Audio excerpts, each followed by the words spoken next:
Hello and welcome to the Low Code Cafe. This is episode number 140 for July 12, 2023. Today we're going to talk about mastering session storage and a implementation called DataLocker. I am Dale Warner, Head of Support for Plant and App. I'm joined today by Patrick Anderson, who is a Technical Success Manager here at Plant and App as well. We are going to talk about DataLocker. We'll also spend a little time talking about know-how and hotfixes as well. So this is an event that we hold twice every other week, bi-weekly on Wednesdays at 10 a.m. Central Time. And it's where we do updates to the community, hands-on coding, and sometimes stories from our team in the community. We would be happy to host you if you have something that would be of interest to our low-code community of low-code engineers. So reach out and talk to us if you'd like to do that. Some of our most successful presentations have been through guest speakers. We record all these, put them out on YouTube, so youtube.com/plantandapp. Remember to subscribe and hit the alarm bell so you know when we've posted new content, which is once or twice a week through these webinars and the low-code campfire. Today, I'll be doing the hands-on low-code development, and then we'll also have the From the Trenches segment. That's actually in flipped order, but I don't think that's going to bother anybody. The next episode for Low Code Cafe is going to be on July 26th. We have not yet selected a topic for that one, so if you have suggestions, please use the feedback form that we'll send you the link here in a minute and let us know what you'd like to see. So the From the Trenches of Support segment, we're going to talk about some hotfixes. We release hotfixes as they become available and tested. Previous to this, for our version 125, we've had 20 different hotfixes released. We have 6 more coming out or that have come out since we've gotten together last. They are among other things, they're all bug fixes in this case. The form builder, if you were using drop-down with autocomplete, where you use multiple drop-down with autocompletes, you've got a child and a parent. When you were using changing the parent, the child wasn't resetting in certain cases, so we fixed that one. Another one, probably less common, is that we have the ability to dynamically create form elements using dynamic containers. And so you, through code, can add things like text boxes, and in this case, a single file upload control. It wasn't submitting the value as it was supposed to. So that's an uncommon circumstance, but if it applies to you, and this goes general recommendation for hotfixes, install them if you need them. We don't recommend that you just install everything, but install them if you need them. And so if that circumstance applies to you, grab that one. In the listing builder, and this is maybe one that's more common and more annoying, we have the feature where the custom detail view is a way to click a button and reveal more information about a particular row. And that wasn't using the full width of the listing if you were using that feature to display information. So that one was kind of annoying. Glad to see that one fixed. Listings have the ability to do bulk edit, and that wasn't working, so that's fixed. And in certain cases, the clear all button wouldn't remove all the filters, so that one is also fixed. This last bug that we'll talk about, the workflows, when we use the BPMN engine to design workflows, and where you wire actions together. And in certain cases, like if you had a split branch, if you delete the split branch or remove a local variable from this execute JavaScript action, it would break the workflow. And so we fixed that. There's a few instances where this has happened before. Workflows can break through editing them. There's certain unanticipated things that developers that we haven't anticipated that you might do. And so in those cases, it's possible to break the workflow. And I'm just pointing out there's a best practice would be to export to file or duplicate a workflow so that you have it in an unaltered state if you need it. So just wanted to point out that with 2 clicks, if you're here working on workflows and you've got this export button, with 2 clicks, you can have a backup of this on your file system. So you hit export and you hit save as file, and it saves it to your downloads folder, and now you have it. So that's kind of a best practice, a recommendation that if you remember to do that before editing, it gives you the ability, whether you make changes to it that you didn't intend or manage to do something that like this that crashes the workflow, gives you a path back. So that's a recommendation. Let's see, what else do we have? We encourage you to engage in the low-code campfire. That's Fridays, every Friday at this same hour, 10 a.m. Central Time. It's an opportunity to get together to have a conversation with your other low-code enthusiasts and clients. And we often see problems solved and issues discussed that if you're out coding by yourself, this gives you a chance to bounce off some other people and get some good suggestions. So and learn something else about how other people are using the product. So we encourage you to engage in that. Patrick will put these links on the webinar chat so you can take a look at them, but you can register in advance for the low-code campfire, get access to our webinar recordings, get access to the community portal, which is a great place to also take advantage of your fellow Plantain app clients, Plantain app users that where you can post questions and we'll answer them, but also get great answers. I saw one here just yesterday where we went back and forth with one of our clients about being able to synchronize the file system with the underlying platform. It's kind of an esoteric thing to need to do, but and we have an action coming out that's going to do that, but one of our MVPs had a Razor token that would take care of that. So definitely worth being part of the community portal and seeing the things that are available, taking advantage of the knowledge that's out there. So then there's this webinar feedback form that I mentioned. So do submit your questions and suggestions there if you have a topic you'd like to see us address in the coming sessions. And then the main one that I wanted to point out, this is today's discussion is part 2 of 2. And so the last one, strategies and techniques, Café 139, the link for that is available. And so if you're coming in on part 2 and you want to catch up on part 1, that's where to go for that. All righty. So with that, I'm going to continue on mastering session storage and something that I put together that I'm calling DataLocker. So just as an overview of the problem, when you're developing a web application, you need a way to maintain state. Right? You've got a user that's interacting with your website. It does it through the web browser, which is disconnected. The user is interacting with the browser, and typically no communication is going on with your website until they punch a button or maybe interact with some JavaScript. But as they go from page to page and or work with a given page, you need to keep up with where that particular user is in whatever process you're designing. So preserving the state of user interactions across pages. And so you can do this through things like browser cookies or session storage.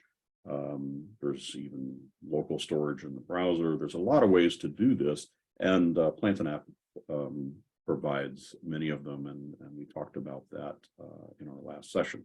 So in that first session, it was we focused on the essential aspects, the built-in tools that Plantain app provides, and we did a pretty good run through of their benefits and their limitations. So today we're going to explore an implementation that uses entities, tokens, and workflows to do this storage. And so that's hopefully that's my long-winded setup for where we are today. So this was a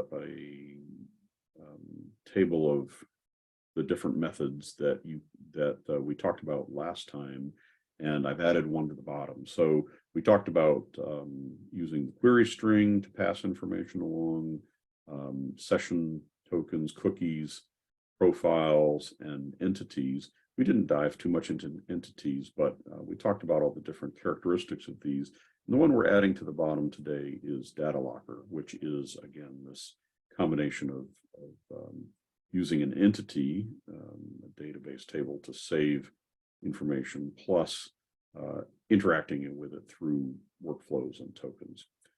So in this, the characteristics, and we'll dive into these in a couple of different ways, we'll theoretical, and then we'll do some hands-on as well. But the two different ways to create a DataLocker and create and retrieve. So there's the save, DataLocker saves information for later retrieval. The get gets it back. So this is how the major way to interact with it. And when I've developed this, I'm trying for the best of all worlds. So the durability of that information that gets stored is variable and controllable. You can you'll see that you'll be able to control how long, whether it lasts for a minute or an hour or a year, that the information that you save will be available to you, and you'll be in control of it. The information is stored behind the scenes, and so it's not visible. There were some of these other methods, particularly cookies, that the information was visible and even modifiable on the browser. And if you don't want to reveal the information to your end users, either to not, so just to, there's no need for them to see it, or you don't want to allow them to change it. We want it to be not accessible to them, not modifiable by them. And then we also wanted to have, or I wanted to be able to support unauthenticated users.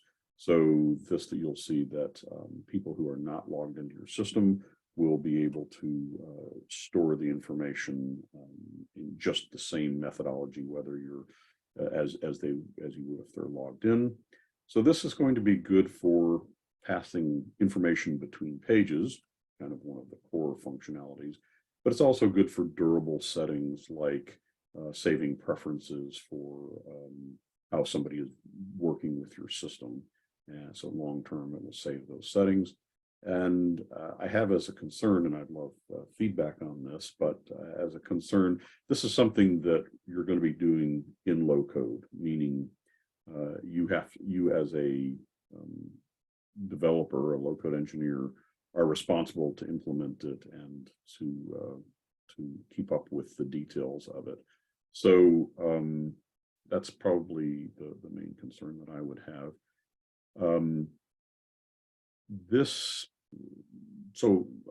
About DataLocker, this is intended to be comprehensive, but it's version 1.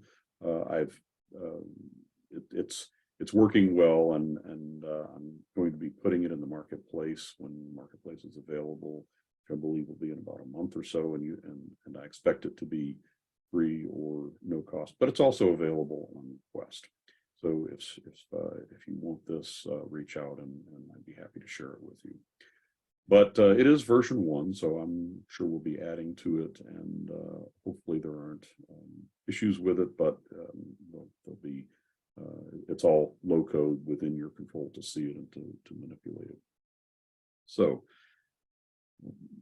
a little bit of theory before we dive into actuality and into hands-on. As I considered this problem, I see that there are 4 key scopes that it's important to address, that and I've put them here, put them in order, and we'll talk about the order a little bit, but I guess I'm going to start at the bottom, that users have browsers, and you can usually set a browser cookie, and then anything associated with the browser. Now that information in the browser scope, it follows the browser. So if they switch from Chrome to Firefox on the same computer, you're not going to see. It'll be considered a different scope, and you won't be able to see it. But so long as they stay on the same browser, you'll be able to store data for them. So this is at the unauthenticated level. If you store things in that are related to the browser scope, whether they're logged in or not logged in, you'll be able to retrieve that information. The user scope, meaning they're logged in, and so now if they're on Chrome and they log in and you save something in the user scope, it's going to be retrievable for them as long as they're logged in. But if they logged in on a Firefox or an Edge browser, because they're logged in and they're linked by user, that same setting is going to be available as well. So this would be, again, if you have users that log in and you want to save a sort order on a listing, that when they log in on a different browser or on their phone or wherever they go, that setting is going to be available. It's going to follow the user around. So that's the next scope. The next one, current session, the idea is that when somebody signs on to your application, they're typically going to work with it and be doing something particular, and as compared to a long-term durable setting like a preference, it might be they're going to be working with an order or working to submit something particular. You want to remember things during as they work their way through that process, but you're not going to want it to stay with them forever. It's just relating to the current session. So that's a separate scope, and we provided a way to keep things in current session, and then it'll follow them along while they're using the application, but it expires pretty quickly. And I've been talking about that. These first two by default, if you put something into the browser scope, it's going to last for a year. By default, you can adjust these. If you put something in the user scope, it'll last a year. Current session, by default, it's a day. You can adjust this to suit your needs. And then the last one is when somebody opens a separate tab on the same browser and you want them to have that be treated as a separate scope. This implementation deals with that. So you can, for example, have two different tabs open that are both looking at the same, one looking at order 1 and the other looking at order 2, and it will keep those tabs separate. And so that's the fourth scope. So 4 scopes and ranked in order, and we'll talk more about the order as we go along. So I've done this through both tokens and workflows. They're actually tokens that call workflows, and it's kind of the best of all worlds, because you can use a token to do it in so many different places within the product. And then if you want to call it as a workflow, it's a nice formal call that you can do as well. So either way, you can interact with it, but they're workflows, tokens that call workflows. So the first one, the first pair, the basic ones, one is save and one is get.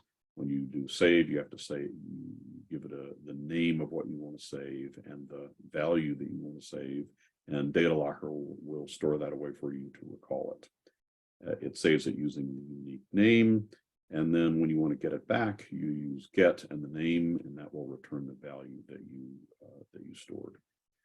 So then you start getting into some nuance. Where does it get saved? Well, if you have started a browser tab scope, talk more about that, but if you start a browser tab scope, it's going to automatically save it in the browser tab scope.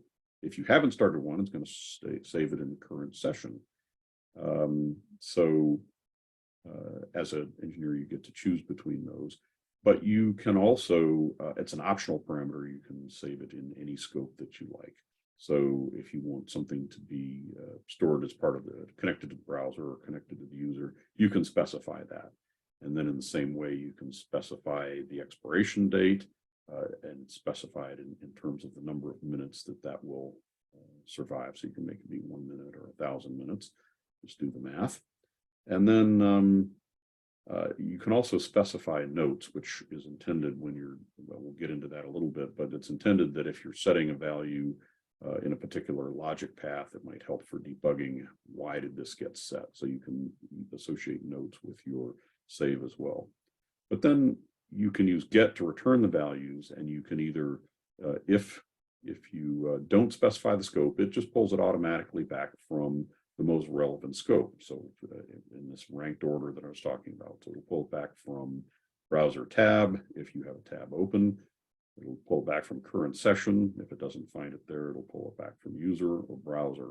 So this gives you the ability to just use a very simple syntax, and it's going to get it from the most relevant place wherever you stored it. And so you just have to keep up with that a little bit. So what do these look like? We have DataLocker save. And so if you wanted to save an order ID, you would say the name is order ID, the value is 1, 2, 3, 4, 5, and it's going to store that away for you. And because we didn't specify a scope, it's going to put it in, it'll put it in the browser tab if there's a browser tab active. Otherwise, it's just going to put it in the current session scope. But either way, it'll be available for recall for you. So then to get it back, it's DataLocker get, and you just specify the same name. It'll return back a value 1, 2, 3, 4, 5. It's returning it from the first available scope in this ranked order. I just have one more example. I'm trying to cover all the basics here, and then we'll start doing some. So if you're bored, it's going to get better shortly. So this next example is about storing a user preference, and I keep coming back to this one. I think this is one of the things that this concept is most useful for if you want to save a preference on whatever your purpose is. But in my case, I'm going to talk about, for example, you might save a preference of how a listing sorts.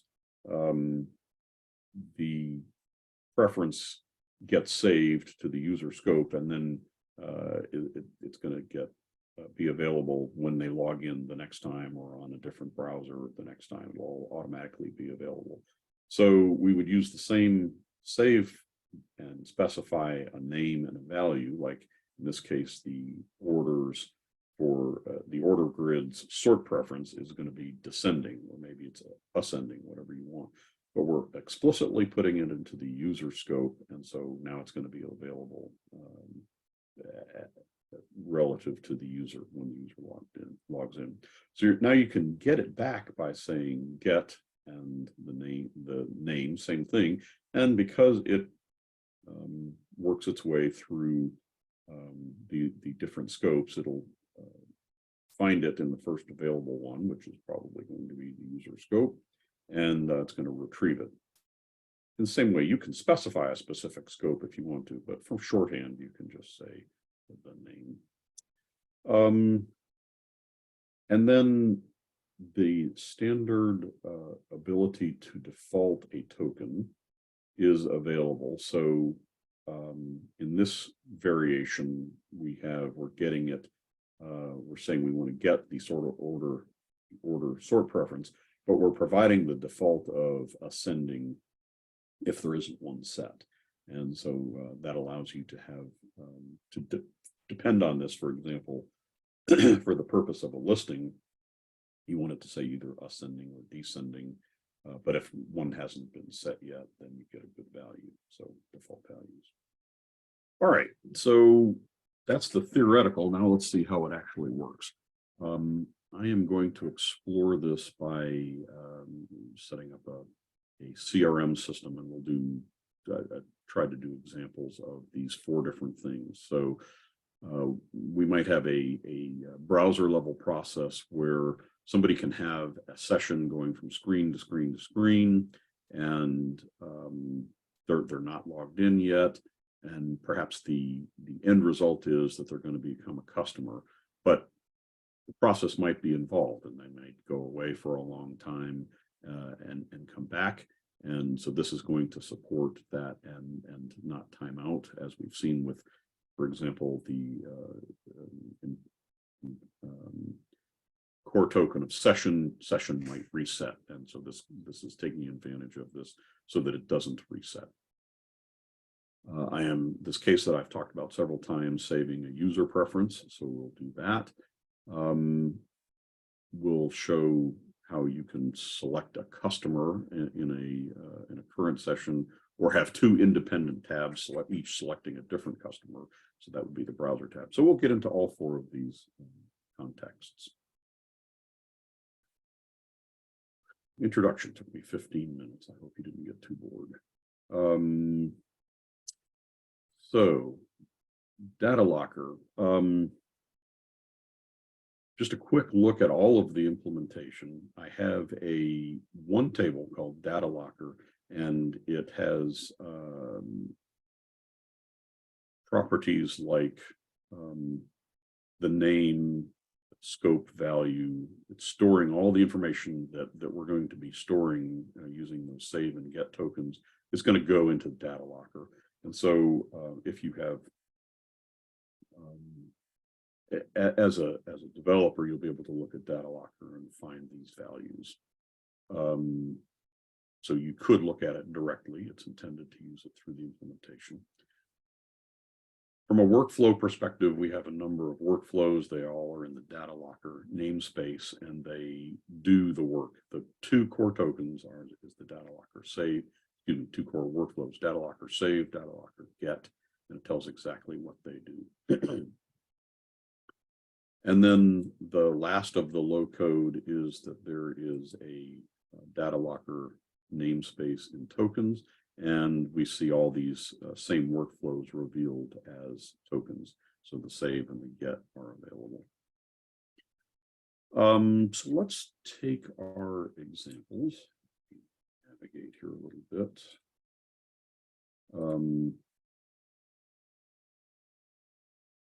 We can interactively work with this, and I'm just copying and pasting off of my presentation here. So if we have a DataLocker save of order ID value 1, 2, 3, 4, 5, and we execute it, it doesn't output anything.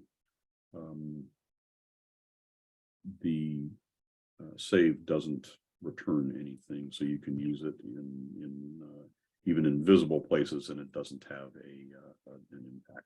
But if you use the get variation, and so we try and get back that same thing, it returns back the value 1, 2, 3, 4, 5. And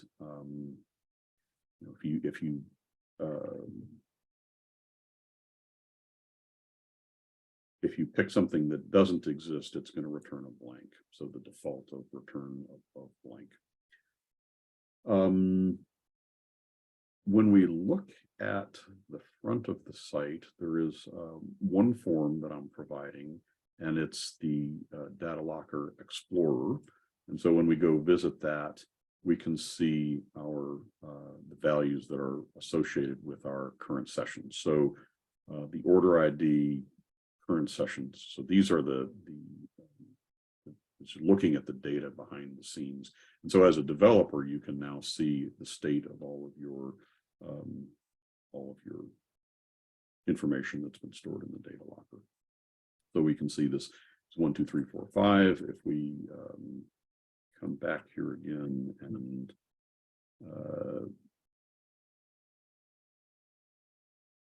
change this to 1, 1, 1, 1, 1, and look in the Explorer, we can see it's changed the value. And if we were to look at some of the variations, let's see if I can get this right. Actually, we can look at the save, and it shows you all of the syntax. So we can say note equals value, and so for example, we can add in here note equals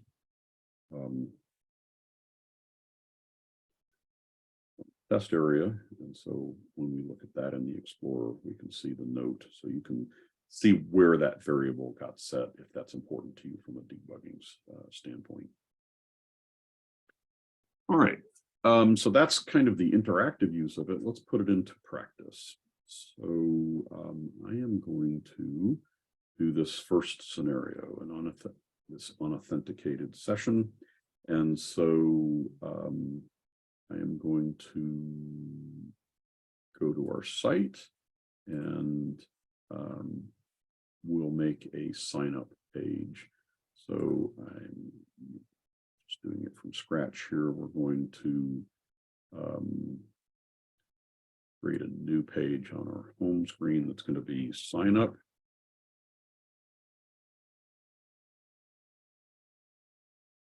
We want this available to all users, even if they haven't logged in. And our editors are going to be our developer roles. And it is visible in the menu. So having created this, we now have a sign up page. And so we're going to put a form on here to get them to sign up. So read out this that I don't need. It's an HTML element, and I'm going to add an action form.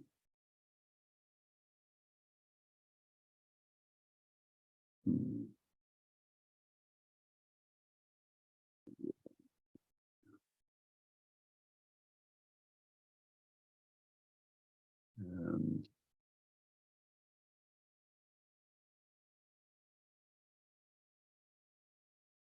sometimes it drops that in the content pane, which is great. I didn't explicitly drop it there, so I was just concerned about how it was going to work. So anyway, we'll go ahead and manage this thing. So this is going to be called our sign up form.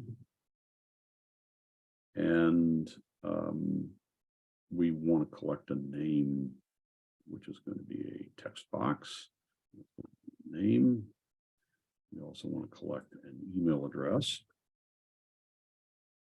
And I'm being very simple. That's all I'm going to collect is a name and email address. And we're going to add a button that says submit. And what we're going to do is use the token variation here. So we'll use the create update tokens so we can evaluate some tokens. We're just going to save this information to the DataLocker. So the token name that we're doing here, all we really want to do is execute some things here. So this is a dummy, and then it's going to create an empty token when we do this that we're never going to use, but we have to give it some kind of a name. So I'm going to call it DMY.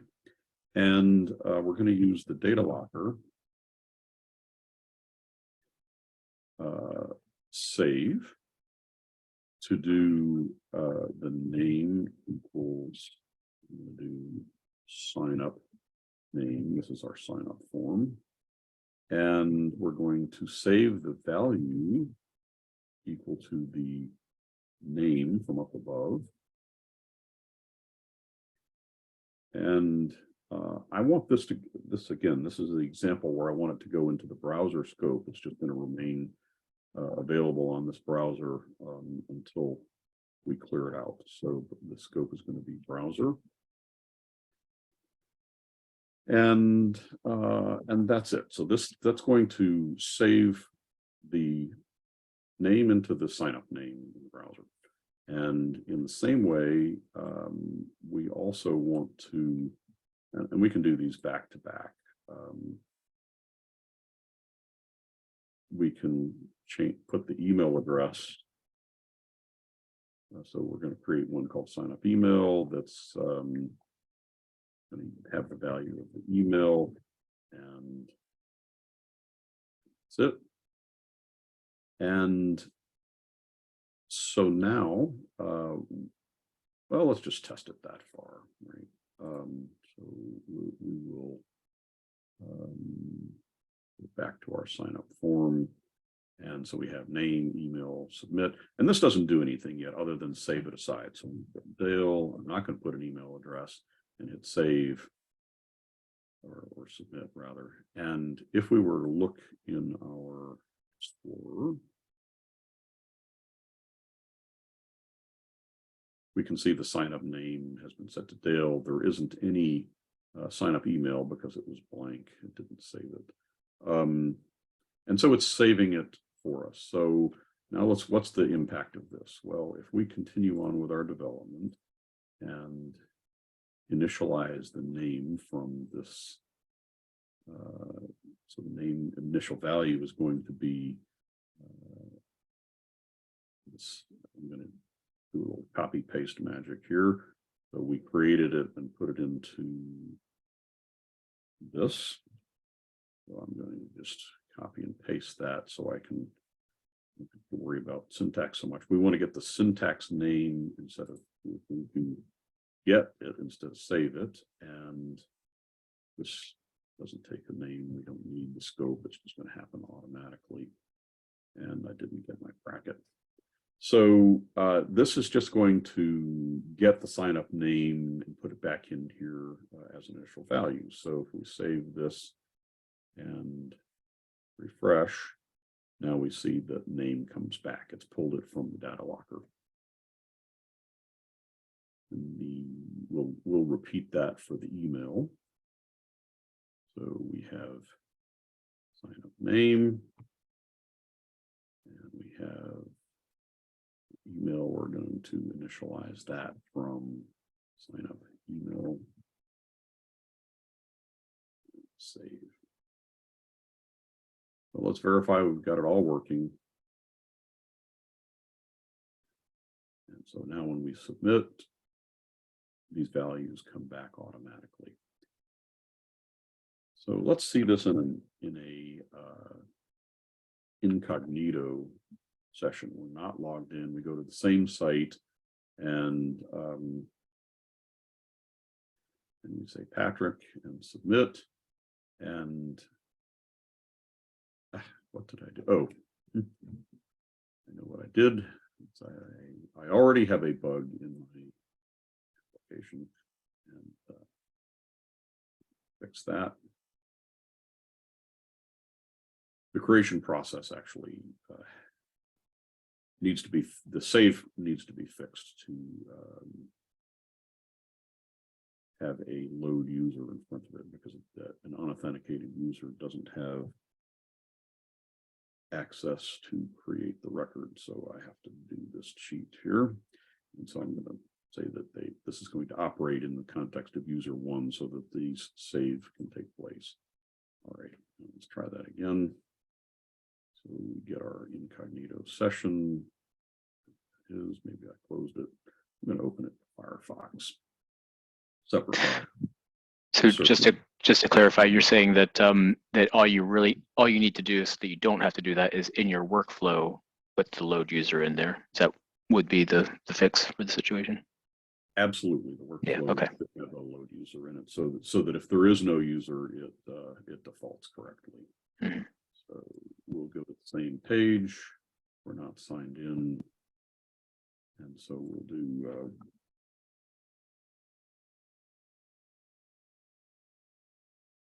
Submit it, and so now it all comes back, and we can close out of Firefox. And because it's connected to the browser, when we come back in the same browser and go to the site, it is, the values come back. They're stored in DataLocker according to that. They're connected to the browser by way of a ID, and so it comes back. So now we could enhance this dialog to when it's submit to actually create a customer record, and it just we've demonstrated that we have the ability to continue a session and the information is connected to the browser. So that's the first scope. I'm going to go on to talk about listing preferences. So let's take a look at what that might, how that might be done.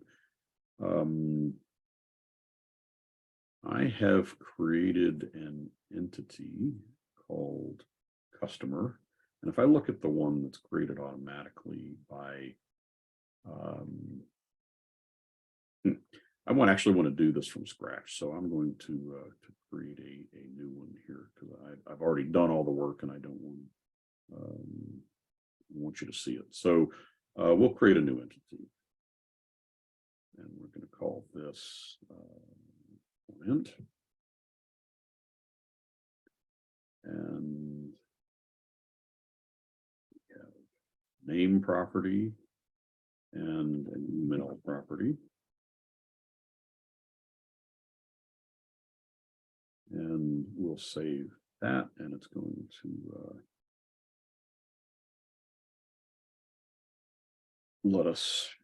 it'll automatically generate the form and listing to be able to work with it. So now we have a client entity, we go to it and it's empty. And so we'll create a couple of clients.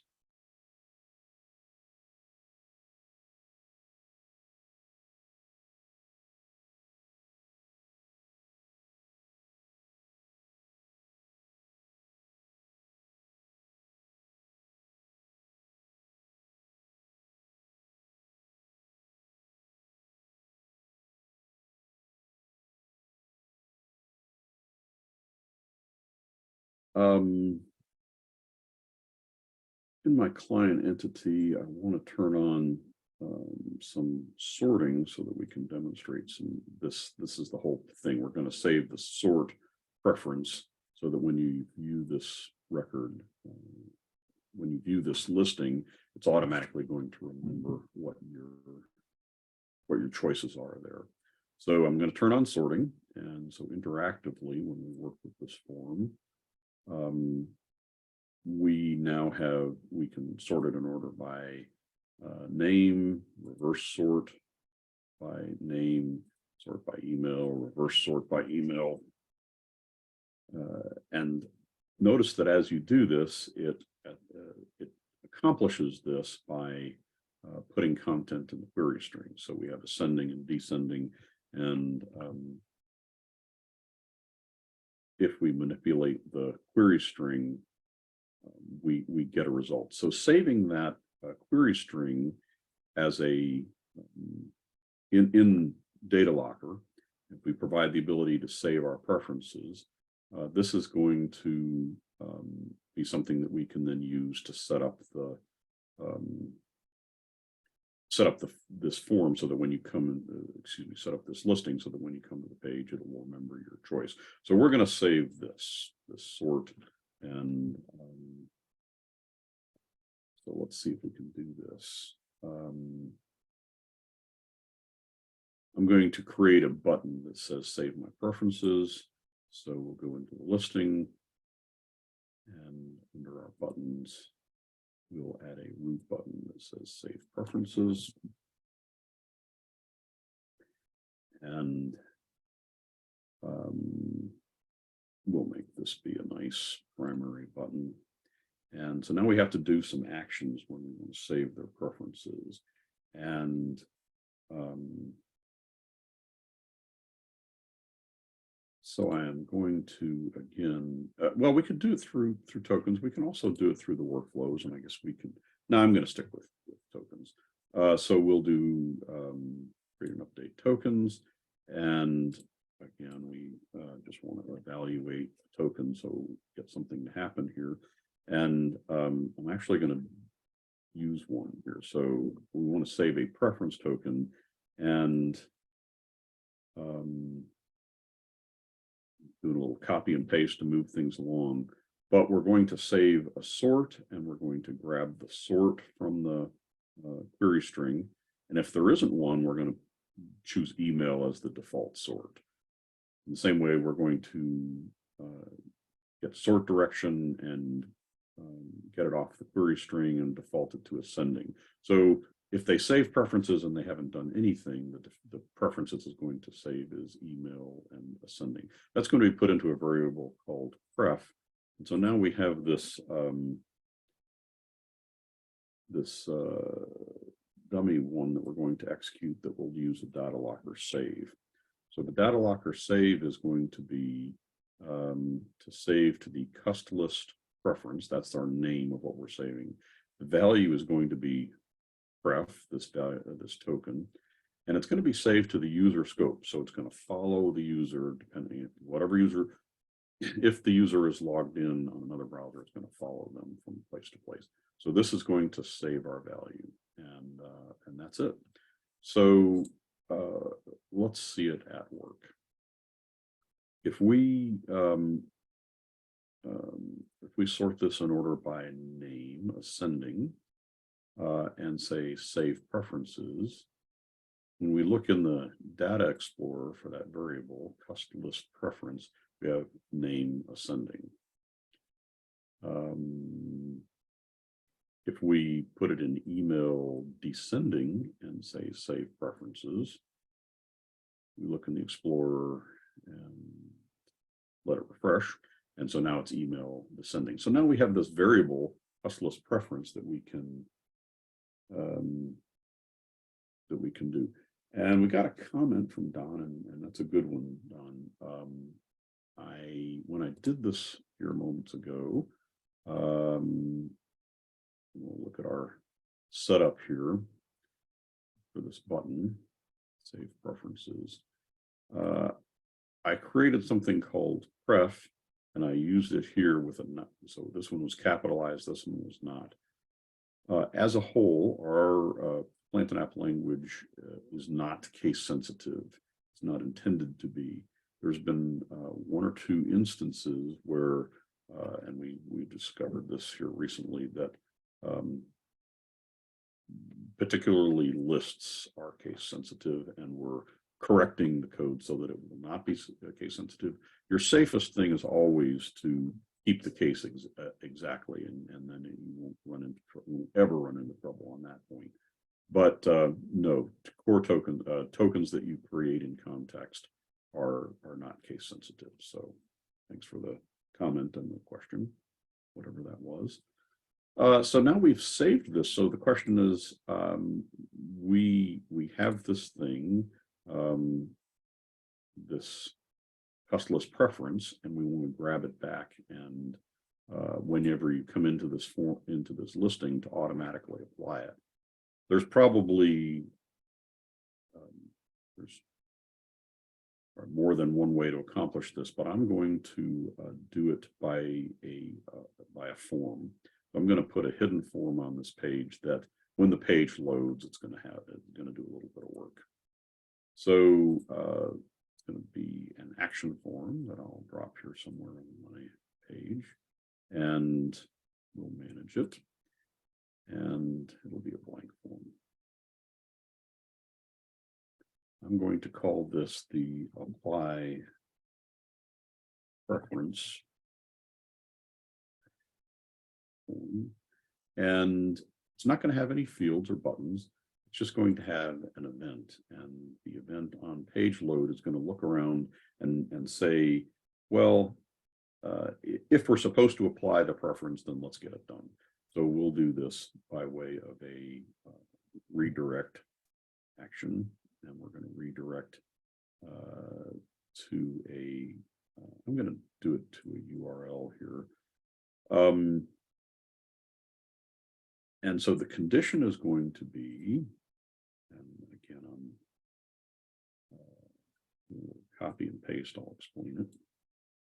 We are going to do a condition that says, if we get this customer list preference and it's not blank, so some preference has been saved, we want to apply it. And we're also going to take a look at whether the sort on the query string has been specified. If it's already been specified, it means this has already been applied, and we don't want to do it again over and over again. So this is just like a double check to make sure that we don't load this over and over. And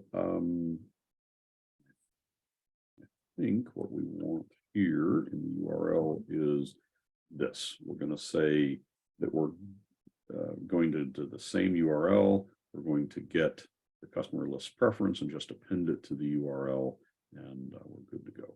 So I'm going to save that and go back, and let's see if it's going to work for me.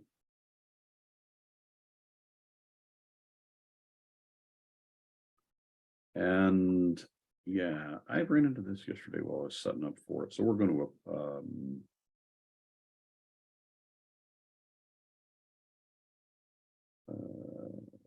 it's trying to apply it, and that form unfortunately isn't doing what I'd hoped it would do. And I'm going to copy that link and go around my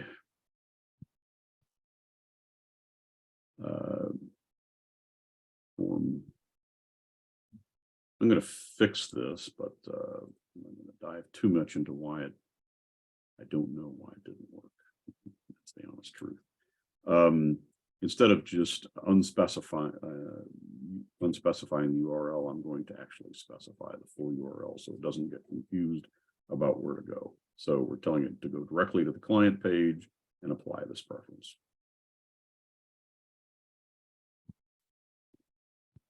So now when we go to the client page without anything, it's applying our preference, email descending.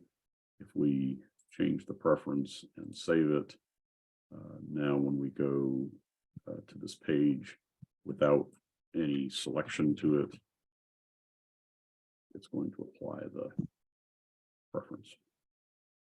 Patrick, did you have a question there? Nope.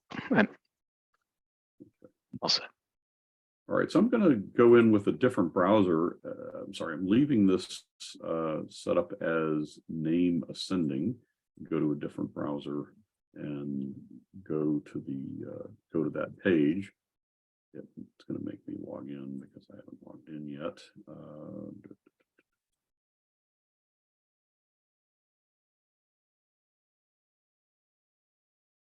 But because I'm logged in as the same one, it's going to apply the same sort. It's following me using that client scope. Cool. So, and then if I were to change it here to, email ascending and save that as a preference, that when we go back and access the page on a different browser, it's now email ascending. It's following, the scope is following the user. Mark points out that there's better ways to do this, like not reloading the page, and it absolutely this was brute force, Mark. I'm just illustrating the point. There's lots better ways to use this, but I'm just illustrating the point. So cool. I think I can get through one more of these, and we'll judge whether this is so that was the user saving a listing preference. I'm going to use current session to save a customer. So the idea here is that we're going to have, you can select one of these clients, and that's going to be the one that is selected. So I'm going to go into the listing and create in our client listing, we're going to create a button that says select. So we will add a button that says select, and the action that this is going to do, again, a context create updates token. And what we're going to do is in the DataLocker, we're going to say that we want to save the customer list selected ID is going to be set to the value of the ID from this particular selected record. So, and then I'm going to add a data source refresh so that we can see the action of this. So first of all, does it work? If we refresh this, we now have a select button, and if we pick number 2 as the ID and come over and look in our Data Explorer, the current the selected ID is set to 2. If we pick 3, look in our Explorer, refresher, it's set to 3. So we've got it working, and now I'm just going to wire it up visually that will say that the selected button will only appear, will not appear on the one that's selected. So on our button for select, we will say, we'll add a condition. So if the selected ID is not equal to ID, the select button is going to appear, but when it is equal, it will not appear. So we'll save that and refresh. So now whichever one we select, we've got number 3 selected. If we select number 1, it only appears on 1. Whichever one we have selected can't be selected again. That's the logic there. So this is taking advantage of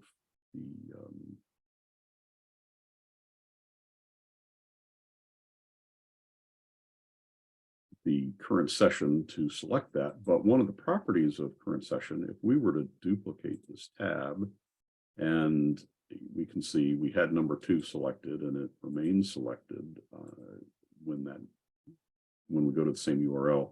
If we select number 1 and then go over here and refresh, since it's using that current session and that's shared throughout that browser, it remains selected regardless. And so that's what the final scope of browser tab will solve, that by opening the browser tab and providing an ID, a unique browser tab ID, that those will be considered different tabs and different scopes, and pretty easy to do. So what we're going to do is, instead of letting the user, we're going to provide a way to open a new tab for the user. And so we'll go into our client listing and say, we'll add a button that is new tab. Oop, not here. So the item buttons, we want a root button that says new tab. And when it opens, what we're going to do is go to, this is only a redirect. And we'll go to the same page. And in our query string, we're going to add this.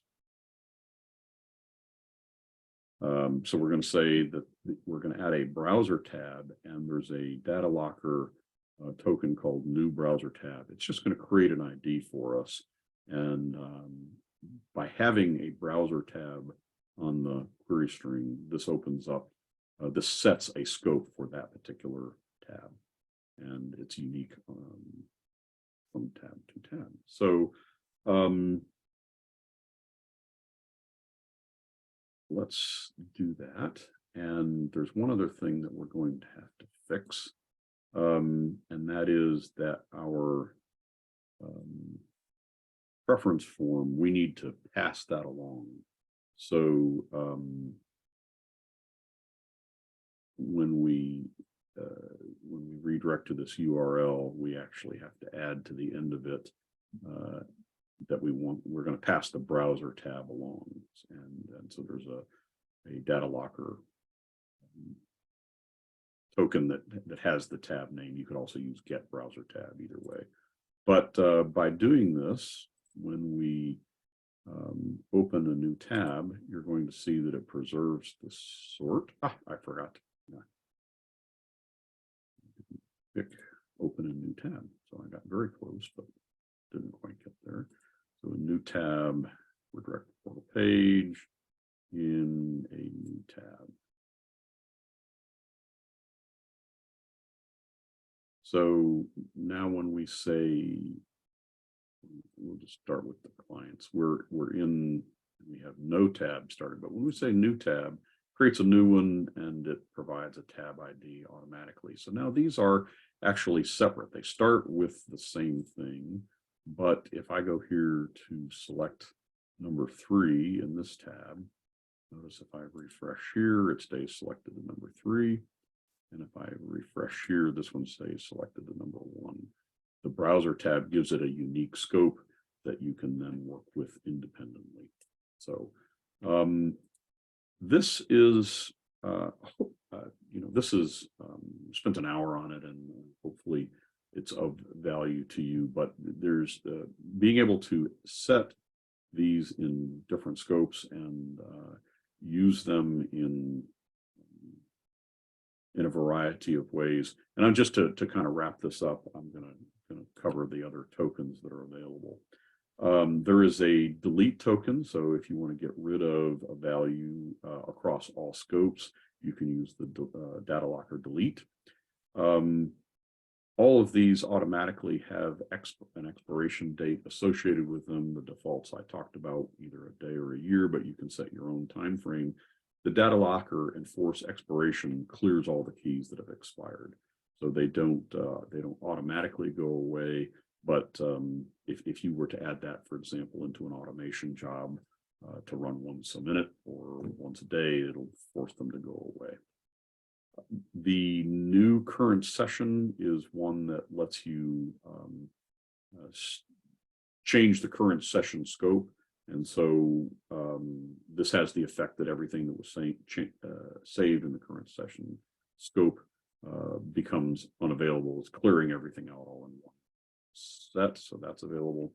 We did the new browser tab a moment ago, so it gives a new ID that sets up a unique scope. There is a token called IDs for Explorer, and so this, if you get the IDs and jump to that Explorer page, it's going to show you the data associated with that scope. So it's kind of not, if you're trying to debug a specific user scenario, you could use the Explorer for that. There's a number of tokens that are automatically created that just are, that hold the IDs for these different things, so they're accessible to you if you want to look at them.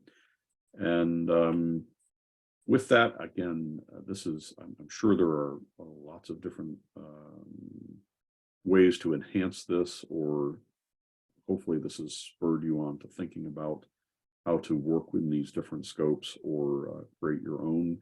There's a lot of different things that we can do with this that you can't do with standard kinds of tokens. And I would enjoy continuing the conversation about this on Friday in the Low Code Campfire. So if you have interest, please join. With that, I will just say happy low coding. I hope this has been of value to you as you think about how to wire together your applications. Have a great one.